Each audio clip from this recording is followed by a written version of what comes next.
ko twigeze kubona ko ikibuga gisa nkaho kiba kitari mu masezerano kuri iyi nshuro bimeze bite kuko hari ahantu byageze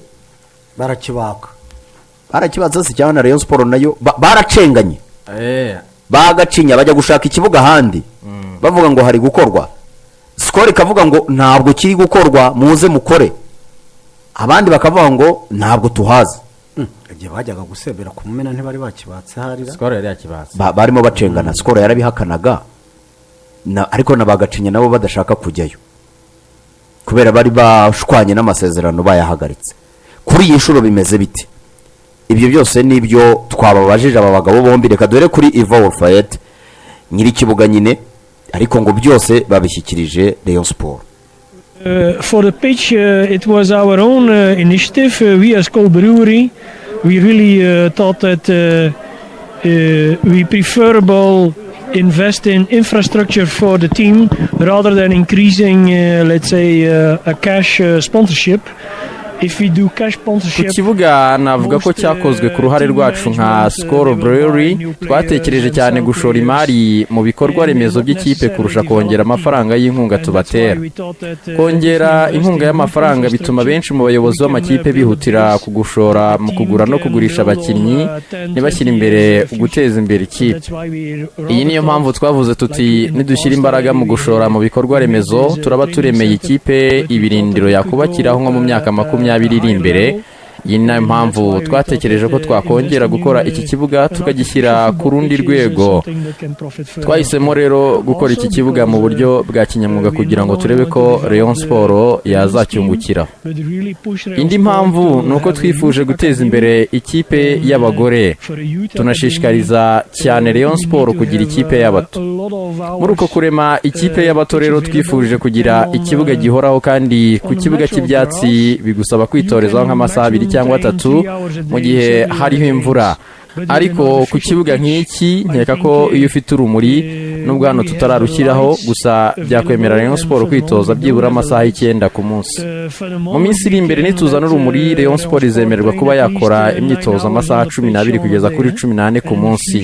Turabizi ko ubu ashobora kuba amasaha 10 tugakeka ko wenda ikipe nkuru yitoza amasaha 2 ya mu gitondo n'andi 2 ya nyuma ya saa sita, naho wenda ikipe y'abagore ikaba yitoza amasaha 2 ya buri munsi ndetse bigaha ikipe y'abato nayo kuza kwitoreza ku kibuga cyacu. Ndakeka rero ko Rayon Sport guhera mu mwaka utaha ubizaba ifite amakipe y'abato tuvuge abafite imyaka 16 kugeza kuri 18, aba 12 kugeza kuri 16 bazabasha gukoresha iki kibuga ku rugero rwo hejuru.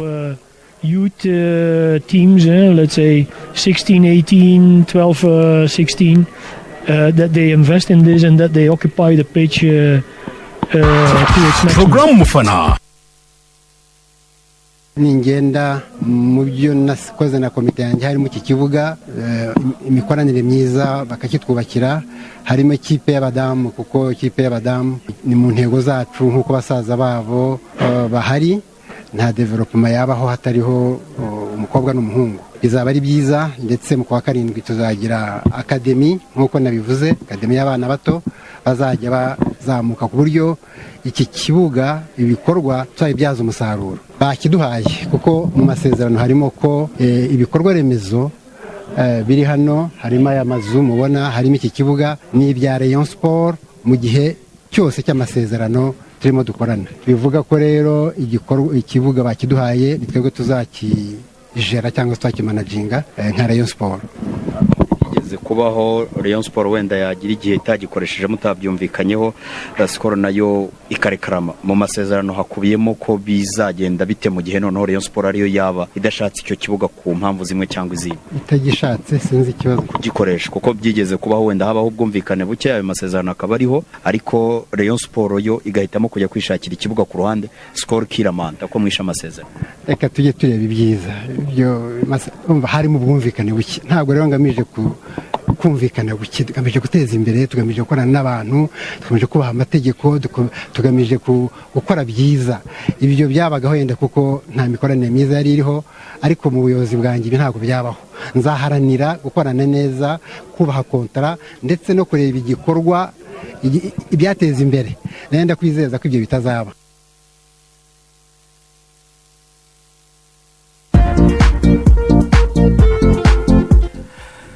Yezu wabyumvise ko kwizeza ko bitazabaho ariko urumva manda ye isigaranye umwaka ashaka kuzaza abandi bavuga bati mwe muraduha ikibuga gusa nta na depo amutora.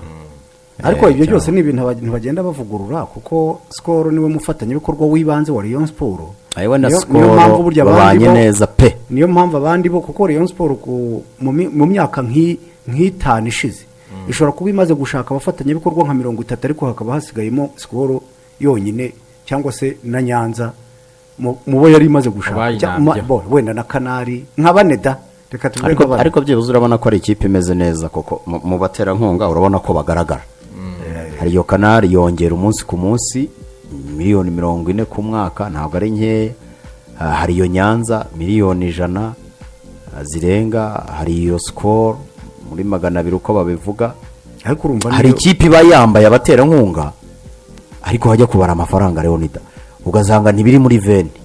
Ariko buryo iyo ufite n'umufatanyabikorwa ufatika azana abandi kuko Skol hari igihe cyageze bakashwana ibingibi namubazaga ariko kareba ikipe yabaga mu muhanda za malariya n'ubundi isubiye mu muhanda murashwana murapfiki aragushaka umuterankunga nawe uramushaka kumvikana ni ikibazo gikomeye. Icyo gihe Rayon Sport yifuzaga yonyeka ko ari nabyo umuyobozi wa Skol avuze ati abayobozi b'ama ekipe benshi yongereye amafaranga usanga ibyo barimo gutekerezaho cyane ari ukugura abakinnyi no kubagurisha badatekereza badaprojecta ngo barebe ubuzima bwa ekipe mu gihe kiri imbere cyangwa se banarebe ku iterambere n'ibindi bikorwa byayishamikiraho. Bo barifuza ko bagura abakinnyi gusa bikarangira bagakina umwaka. Fayeta agomba kumenya ko iyo ikipe itatwaye igikombe nabyo abakonsomeza produce amenye ko bahita bagabanuka. Niyo mpamvu ikipe nero iharanira gushaka abakinnyi b'imyaka kanyine bahenze. Ayo y'umugabo ubona mu buryo bw'imiyoborere rwose afite viziyo. Urumva nk'umwaka utaha aratangiye uko bivuze mu kwa 7 baratangiza ikipe y'abana tangije y'abagore nubwo twarimo tubaranga amafaranga ariyongera ariko urumva n'amakipe ariyongera nayo nazo ni izindi dépenses gusa mu kibuga nyine ukabona n'umuntu waje mu mupira abanza gufata umwanya wo kwiga n'ibyo byamaguye biriho.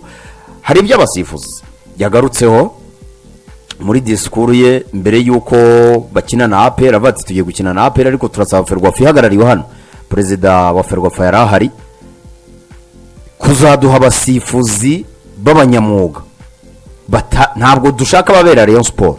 Iki cyo twakimubajijeho nyuma muri interview kono muri disikuru yari yakigarutseho ahita hinduka akivuga rwose ubona afite n'umujinya.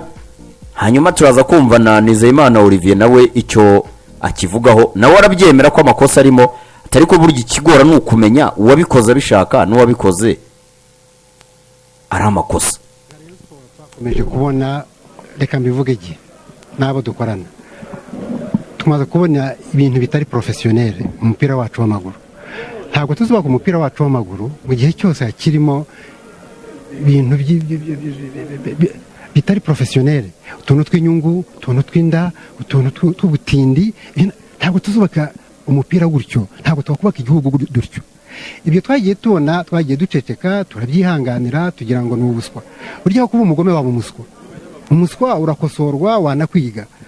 Ariko iyo abantu bashatse kuza kwica ibintu bakora ku marangamutima y'abantu, ibyo ntabwo ari yewe namwe mujya mubivuga nk'abanyamakuru ndanabashimira. Tugomba guhaguruka nuko byasaba de victime ariko tukarwanya ko karengane. Rero twaranditse turabwira ngo abantu kuva imyaka 2 tubakurikirana wagira ngo ibyo bakora no bari ku mupira w'amaguru. Twecyo dusaba niki? Ntawe dusaba ngo muzaduhunguye. Utewe aratabaza, turatabaje. Twebwe turabona imbaraga zishyirwamo twubaka umuryango wa Rayon Sport ufite agaciro gakomeye muri football y'u Rwanda. Abantu hari inyungu ziri inyuma. Twavuze rero ni muduha abasifuzi bari professionnel. Ntabwo nta burenganzira ufite bwo kwanga abasifuzi. Niba shaka bazaba dusubize ariko twizere ko bazaza ari professionnel. Icyo rero nicyo twavuze. Ibindi turategereje abo baduhaye tuzagenda tureba tuzakomeza guharanira iki kintu. Niba namwe mukibona mukaba muri abagabo mukaba mukunda igihugu cyanyu mukunda football, we have to stand up. I say no. Bitari ibyo umupira wabaye amarozi, wabaye za ruswa, wabaye iki, duhari turi abagabo, duhari dushobora kugira icyo dukora. Mumbabarire, hari igihe umuntu aceceka ariko igihe kikagera, we have to stand up and say no. Ari n'uwigira ngo yenda ngo ndakoresha izi imbaraga izi n'izi musifuzi, reka mubwire ntaho tuzagera. Nubaha inzego, nubaha amakipe magenzi yanjye, nubaha ko twese dufite twashyiramo tukagira development ya football. Hako mu gihe ibintu mubona namwe murabibona, amaradiyo yanyu murabigaya, ndabashima. Reka ikintu cya mbere ni changement de mentalité.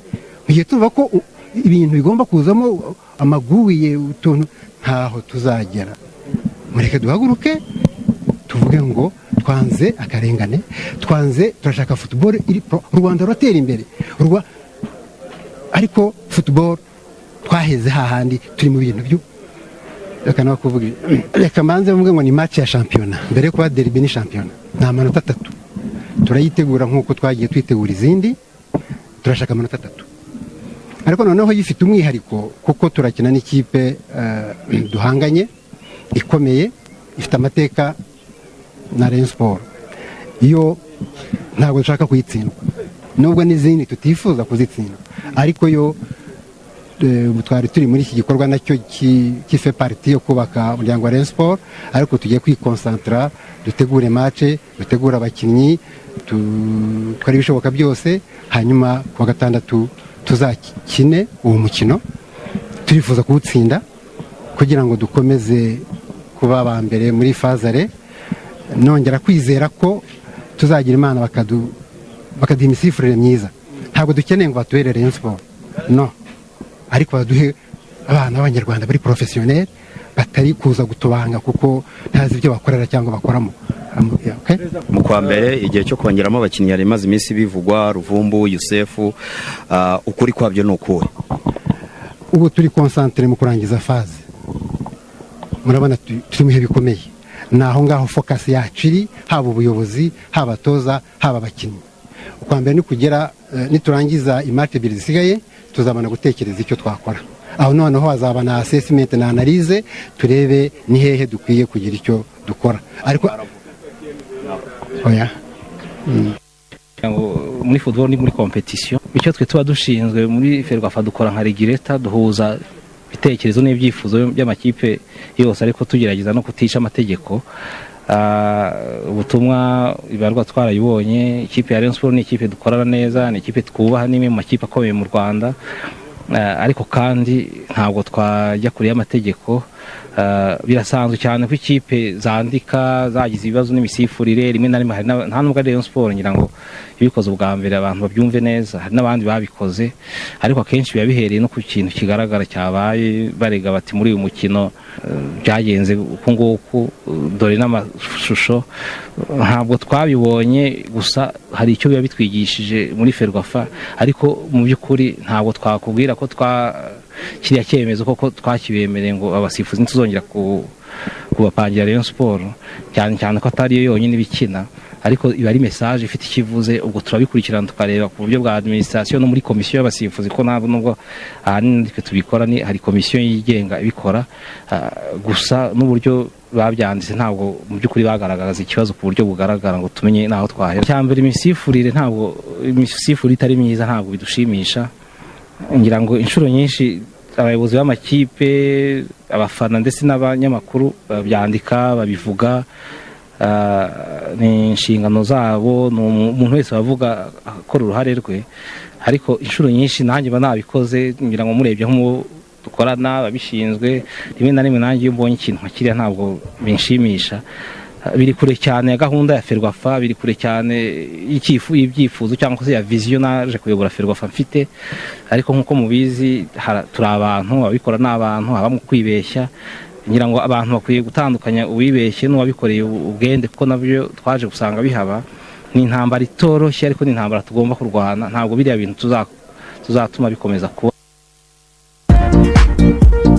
Nizeyimana Olivier Mugabo nawe avuga ku cy'imisifurire, ati tuzahangana nabyo nubwo bitoroshye kubibona. Ntoyemo ko yaba ari uwa nta gaciro yahawe, kuko ntacyo sinayo yonyine yanditse, hari n'abandi banditse, ariko ntabwo tuzabyihanganira tuzakomeza no guhana. numvise Fidel ababaye cyane. ibaruwa ibyawe ntiwabimenye ubundi jira kidusubiza. oya nanjye tukiyisoma bijya kure ariko numvise Fidel ababaye cyane. ahubwo ngiye nagira inama iyi komisiyo na Fidel ni padiri nyine muri uyu mupira nibabwire ariko nawe amenye ko hari abantu bakorana babikora. njye numva babwira Reyiga propose abasifuzi kuri uyu mukino bakaba aribo bayiga buri kipe ze ya propose abasifuzi nkareba uko bizagenda. ariko rega Leonida reka nkubwize ukuri wowe bakubwiye ngo uyu musifuzi ndamwizeye ntabwo bazi rega ntitugahishanye. wowe bakubwiye ngo uyu musifuzi ndamuzi yakwibira Kiyovu ndamwifuza ntabwo umuzi. bakubwiye ngo uyu musifuzi yakwiba AS Kigali ndamwizeye wamubura. turaziranye muri uyu mupira turaziranye.